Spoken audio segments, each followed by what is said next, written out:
Nagbabalik ang PTV Balita ngayon. Inilunsad ng Pilipinas at Australia ang Maritime Cooperative Activity ngayong araw bilang bahagi yan ng strategic partnership ng dalawang bansa. Ito'y higit 2 buwan matapos ang naging state visit sa Malacanang ni Australian Prime Minister Anthony Albanese. Ito ang inanunsyo ni Pangulong Ferdinand R. Marcos Jr. sa kanyang official X account ng Maritime Cooperative Activity sa pagitan ng AFP at Defence Force ng Australia ay magpapaigting aniya sa maritime bilateral interoperability ng dalawang bansa.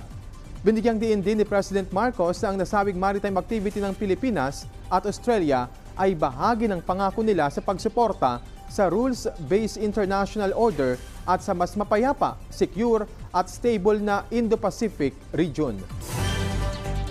Sa ibang balita, nakatanggap po ng maagang pamasko ang mahigit 2,000 residente ng Urdaneta City sa Pangasinan.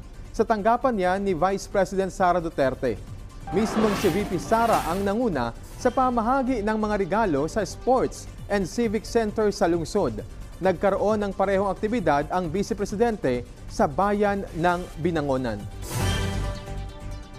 At yan po ang mga balita sa oras na ito. Para sa iba pang updates, i-follow at ilike kami sa aming mga social media account.